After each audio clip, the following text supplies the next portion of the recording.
Hey guys, my name is Khaled and welcome back to another video. So today we'll be looking at the gameplay on the Google Stadia and how to set it up on any iOS device, because now you can play it on the iPad and iPhone.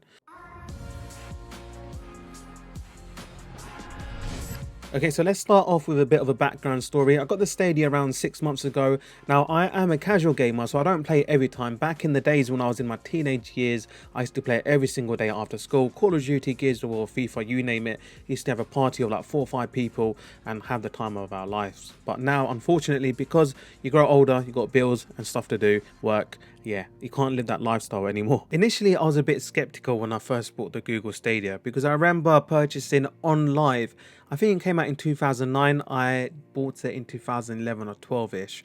And then that didn't live too long. I remember playing Deus Ex on it. It was pretty good as long as it was connected via Ethernet cable. But then it just didn't live up to its expectation. But I thought, hey, hang on a minute. Google is a massive company. Let's give them a chance and let's see what the Stadia offers. So from the get-go, I've been playing Grid. It was free, so I downloaded it. And then Zombies Army, a few indie games that Google Stadia have developed, and I was pleasantly surprised. Okay, so my internet connection is quite good. I get a download of 120 MB, that's average, and then also a upload speed of 25 to 30 MB, which is quite decent. When I'm connected via Ethernet cable, it's more stable, it's fantastic. But for example, if my sister's on Netflix or if my brother is playing on the Xbox online, then I do notice the gameplay does suffer and it will eventually turn off due to connectivity issue. Other than that, if there's only one other person streaming and if I'm on the Stadia, there is no problem at all. It feels fantastic, really stable. If I play a game such as Grid, there is no lag issues, and because the controller connects to the server instead of a device, there is hardly any latency. It feels the same as if I'm playing on the Xbox or PlayStation. So talking about gameplay on the Stadia, recently I acquired Assassin's Creed Odyssey. There was a £10 discount on my account and I believe it was selling for about £11.49, and to be honest, I was blown away with the gameplay and how it looked on the screen. Now bear in mind, my television is around 6 years old.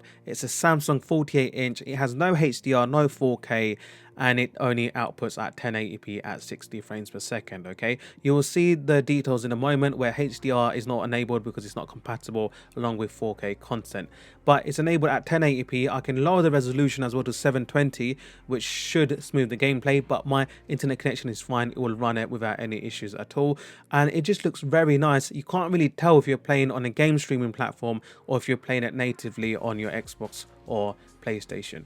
Another great thing with the Google Stadia is you can absolutely move it anywhere. So if you're in your lounge and you want to play on a massive 65-inch TV, that's absolutely fine. Just have the Chromecast plugged in and then the controller connected and you're ready to go. If you want to take it on the train, use your 4G, 5G network and then plug in a Bluetooth controller. That will be absolutely fine as well. Or if you want to play on your iPad, your computer screen, load up Chrome browser. I mean, it's so versatile. You can virtually play it anywhere you want. Now, my general experience with playing any games on the Stadia has been perfectly fine.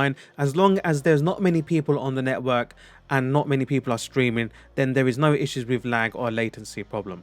However, recently I downloaded a free game that's available if you're a pro member. It's called Monster Jam. It was released on the 1st of December and it's a monster truck racing game. I know monster trucks are supposed to be one of the hardest vehicles to drive, and it's almost like the steering wheel feels disconnected from the actual wheels. But whenever I loaded up the game, when it would go on the title page, it would jitter and there was a bit of a lag. And when I play it, it just seems like there's some sort of issue or bug in the game. I'm not too sure if they need to release a patch or an update which will fix that issue, but let me know if you had any issues with Monster Jam, because it just doesn't play correctly on mine. So previously you couldn't play Stadia games on any iOS devices, but now you can. Make sure you're updated to iOS 14.3, and then when you try to open up Stadia natively, it won't play, okay? So the way to get around that is make sure you open up Safari. It has to be done through Safari. Go onto Stadia and then add to home screen. After that, you'll get a Stadia icon, but you'll have a red background. You load it up, put in your Gmail details, and then you're ready to play. So I've been testing gameplay on the iPad with Grid, Assassin's Creed Odyssey, and a few other games. I've been playing on it for around 2 to 3 hours, and I've had no issues at all. So whilst I was playing, my brother was playing Call of Duty Cold War, and then he was playing online with a couple of his mates, and it still ran absolutely fine. So as you can see, I've got the Google Stadia in front of me. I'm playing Assassin's Creed Odyssey. If I press up, down, the character moves accordingly. Or if I try to press the action button, draw my sword, attack anyone, that is seamless as well. I'll try to show you a better clip on how responsive the controller is when you're playing with the iPad. So now I'm playing grid. I have it in cockpit view, so when I move the left and right analog stick, you should be able to see it on the screen and the steering wheel moving. So that should give you a better understanding of how smooth it is, how there is hardly any latency between the Stadia controller and the game. So the Stadia platform is pretty good. They have a massive selection of indie games as well, and they're quite fun to play if you want to have a chillaxing session and just play it on your own. So luckily Ubisoft are on board, and that is a massive step in the right direction, because you get AAA titles such as Ghost Recon and the Assassin's Creed franchise. I mean, you can also play Valhalla on it. CD Projekt Red have the Cyberpunk 2077, and a lot of people have said that it runs better on the Stadia compared to the Xbox One and the PlayStation 4, and that is a huge step. But I think they need games such as FIFA and Call of Duty and a few other AAA games to really get people moving from their normal games console to a online game streaming platform. So I've been using it for around the last 6 months. I'm a casual gamer, so as mentioned, I play a couple of hours a week, and I just love the fact that you can pick up a controller, connect it to your TV or your laptop or your iPad or your phone, and you can pretty much play it anywhere you want.